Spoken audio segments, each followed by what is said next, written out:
welcome back to my channel Auxiliary Online English Education.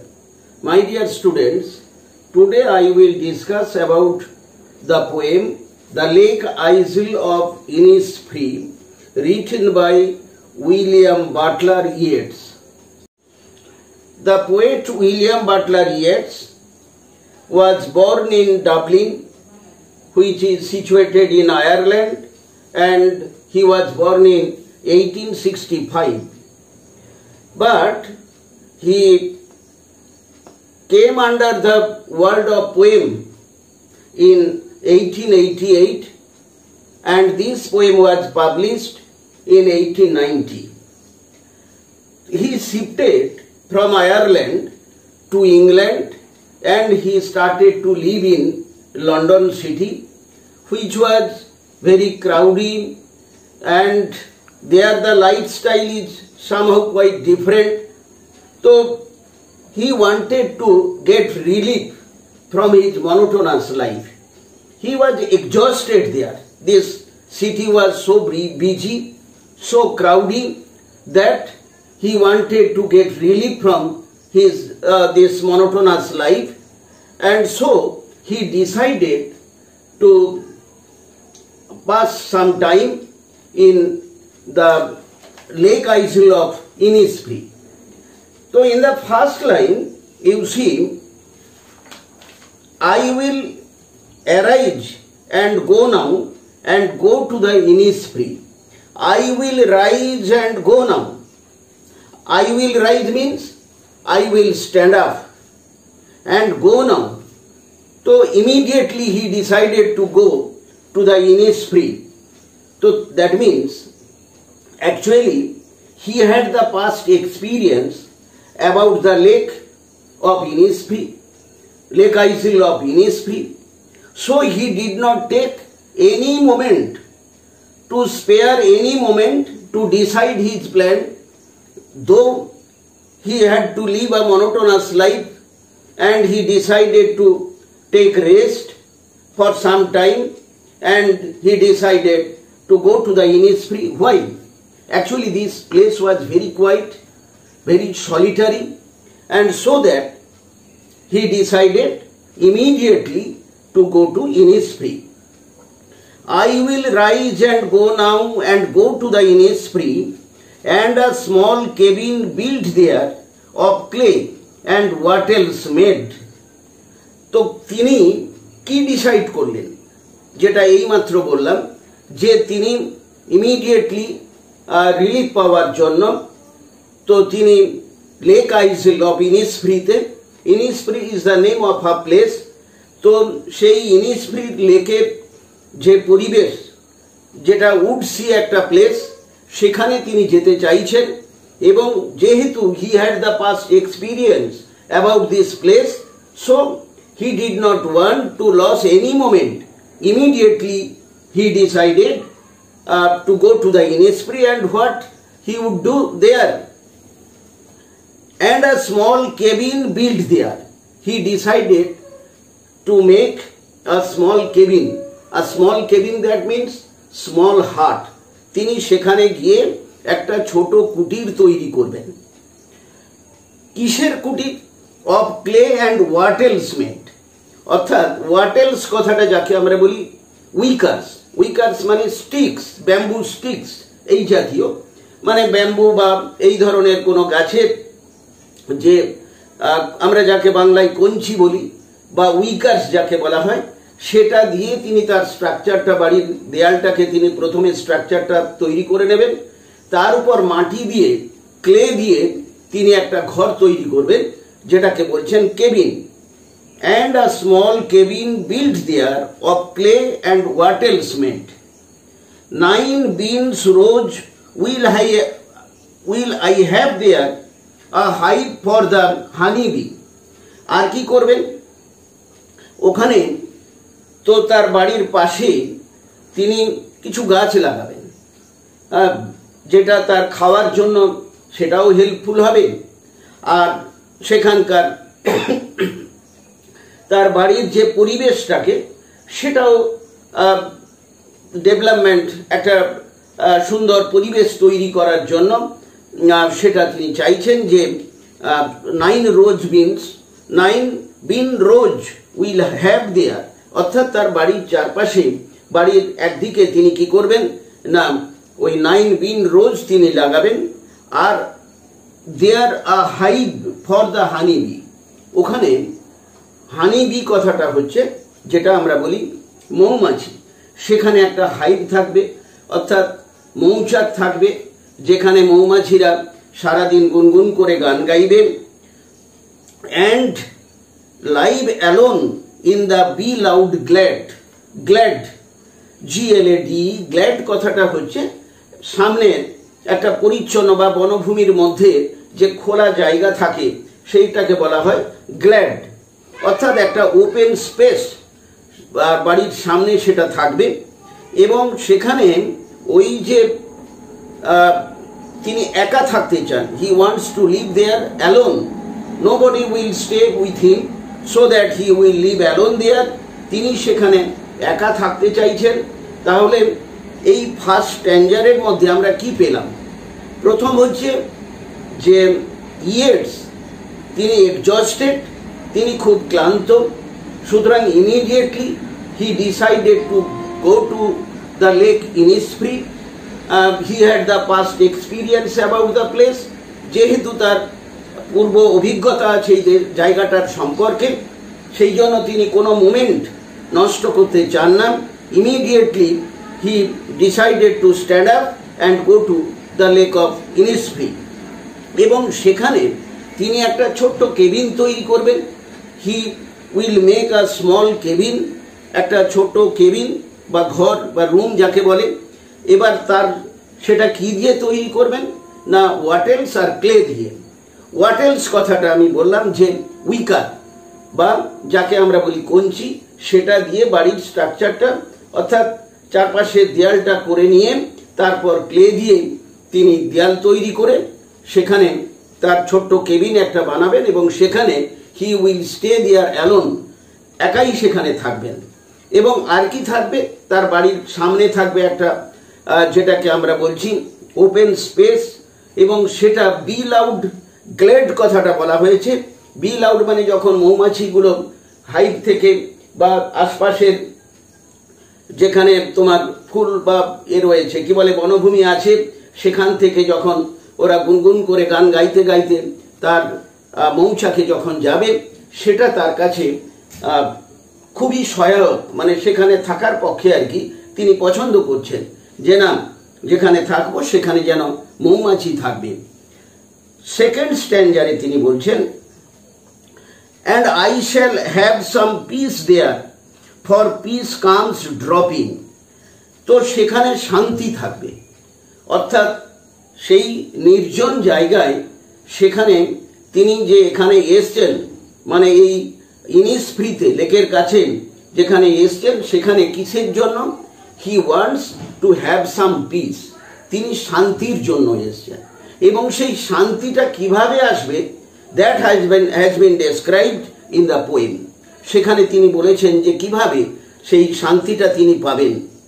I shall have some peace there for peace comes dropping, অর্থাৎ শান্তিটা কিন্তু হঠাৎ করে আসে না, এটা আসে, এটা stage by stage, gradually it comes in our heart, এটা আস্তে আস্তে করে হঠাৎ করে যখন মনের মধ্যে আমাদের কোনো অসন্তোষ ডেভেলপ করে তো সেটা হঠাৎ করে শান্ত হয়ে যায় না, আস্তে আস্তে আস্তে করে সেটা আসে।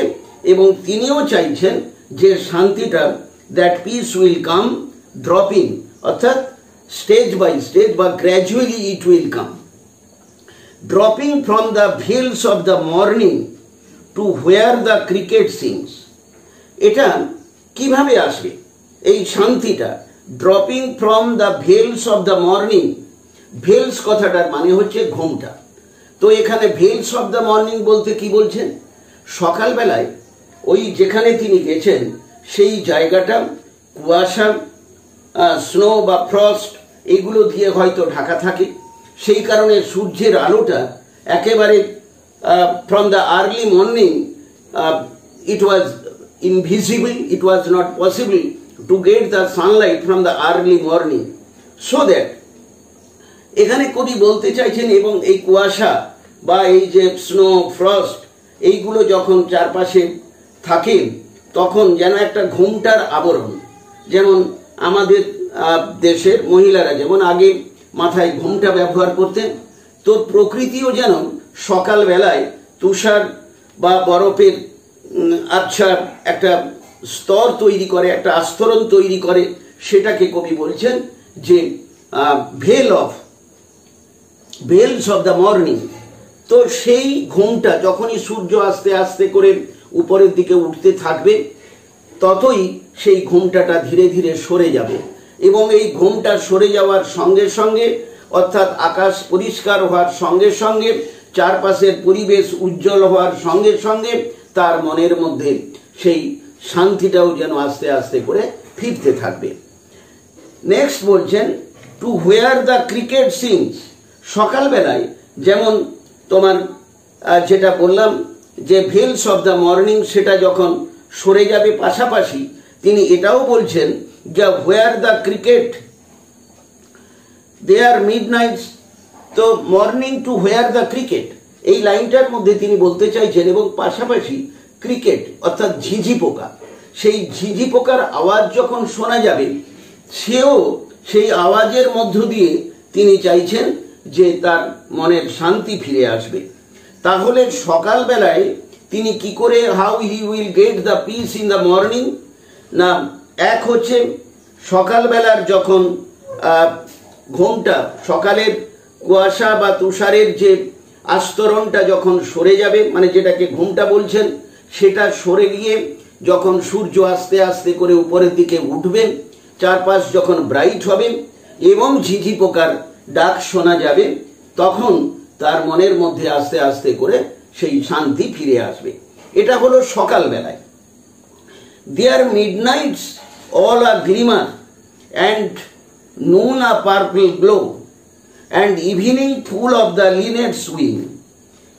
মিডনাইটে মাঝরাতে যখন আকাশের দিকে তাকালে যে তারাগুলো যেগুলো টুইঙ্কল করতে থাকে, ঝিকমিক করতে থাকে, সেই টুইঙ্কলিং স্টারসকে দেখে তার মনের মধ্যে পিস ফিরে আসবে।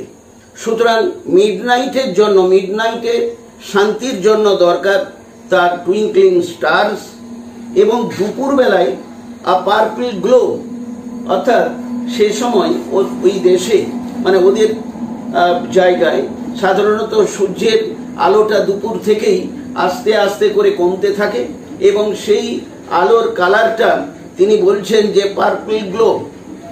পার্পল কালারের, এবং সেটা যখন তোমার দুপুরবেলায় যখন তিনি এই ধরনের when noon will come and when he will get the purple glow from the nature, from the sun, তখন তার মনের মধ্যে সেই শান্তি বিরাজ করবে।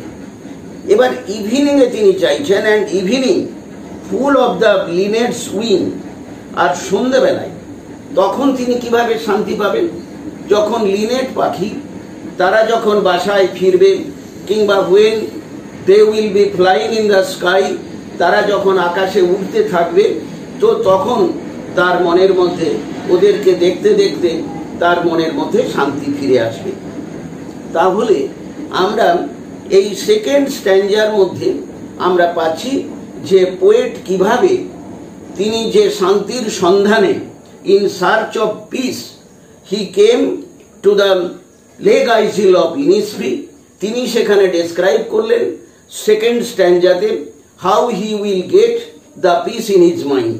সকালে তিনি কিভাবে পাবেন, how he will get the peace in the morning, that has been describe. How he will get the peace in the midnight, that has been describe.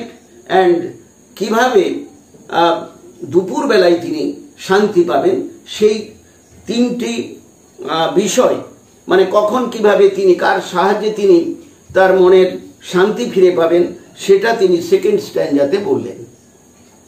Third স্ট্যাঞ্জায় বলছেন I will rise and go now for always night and day, I hear the lake water lapping with low sounds by the shore.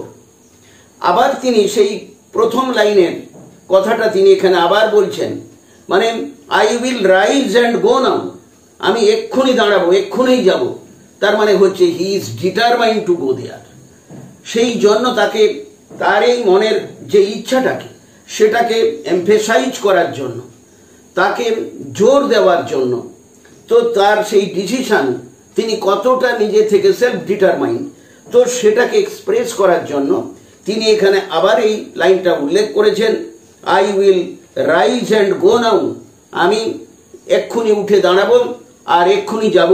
কোথায় যাবেন না, for always night and day, তো দিন রাত সব সময় তিনি ডাক শুনতে পাচ্ছেন কার না, সেই I hear the lake water lapping with the low sounds by the shore. ওই যে লেকের তার যে জলের যে ঢেউ সেটা যখন তার তীরে আছড়ে পড়ছে, কার on the shore of the lake, যখন সেই লেকের তীরে আছড়ে পড়ছে তার আওয়াজ যেন তিনি এখান থেকেই, তার মানে সেই সিটি অফ লন্ডন থেকেই তিনি যেন শুনতে পাচ্ছেন, তার ডাক শুনতে পাচ্ছেন। সেই লেক যেন তাকে ডাকছে যে তুমি আর একটা মুহূর্ত সময় ওখানে নষ্ট করো না, as you are exhausted, as you want to peace, you come to me and I will provide you your peace. তো আমি তোমাকে শান্তি সাপ্লাই দেব, যোগাবো বা প্রোভাইড করব। তো সেই জন্য তিনি বলছেন, I hear the lake water lapping with low sounds by the shore. While I stand on the roadway or on the pavement's grain, I hear it in the deep heart score. While I stand on the roadway, যখন আমি রাস্তার উপরে দাঁড়াই, কিংবা কোনো or on the pavements, আমি কোনো ফুটপাথে গিয়ে সেখানে দাঁড়াই, যে ফুটপাথকে এখানে গ্রে বলা হয়েছে, তো সেখানকার অ্যাটমসফিয়ারের জন্য কিংবা তুষার বা আমি যেটা বললাম কুয়াশা, এইগুলো ঢাকা থাকে বলে দূর থেকে তাদের অরিজিনাল কালারটা বোঝা যায় না, সব কিছু মনে হয় যে গ্রে ইন কালার। তো তিনি রোডওয়ে থেকে হোক কিংবা ফুটপাথ থেকে তিনি শুনতে পান, I here it in the deep heart score. Deep heart score মানে তার গভীর অন্তঃস্থল থেকে, সেখান থেকে তিনি ওই লেক আইজিল অফ ইনিসফ্রিয়েট সেখানকার ডাক তিনি শুনতে পান। তো তাহলে আমরা এই তিনটে লাইনে আমি ডিসকাস করলাম যে লেক আইজিল অফ ইনিসফ্রিতে উইলিয়াম বাটলার ইয়েটস তিনি কি বলতে চাইছেন সেটা স্ট্যাঞ্জা ওয়াইজ যেখানে আমি ডিসকাস করলাম। আমি আরেকবার একটু বলছি যে তিনি কি এক্সপ্রেস করলেন, he expresses how he will get the peace, এবং কিভাবে তিনি পিস, মানসিক পিসের জন্য তিনি লন্ডন শহর থেকে যে ইনিসফ্রিতে যাবেন তা কিভাবে তিনি সেটা পাবেন। The peace will come gradually and how it will come. তো প্রথমেই আবার একবার বলে দিচ্ছি, মর্নিং সিল, মর্নিং যে সিন, সকালবেলার যে দৃশ্য, সেই দৃশ্য তাকে will help him to feel peace, তার মনের মধ্যে শান্তিকে অনুভব করার জন্য হেল্প করবে মর্নিং যে সিন, অর্থাৎ সকালবেলার দৃশ্য। তারপরে যেটা বলা হয়েছে আর কে তাকে হেল্প করবে না, cricket will sing a song, the sound will bring him piece. তাকে তার মনের মধ্যে শান্তি আনার জন্য ক্রিকেট তাকে হেল্প করবে। আর কে হেল্প করবে, লিনেট বার্ডস, সন্ধ্যেবেলা যখন linnet birds when they will go back their home, তারা যখন বাড়ি ফিরে যাবে, or they will be flying in the sky, সেই দৃশ্য কবির মনে শান্তি আনবে। এছাড়া আর কে আনবে, মিডনাইট, সকালবেলা বললাম, মিডনাইটে তিনি কিভাবে শান্তি পাবেন না, মিডনাইটে when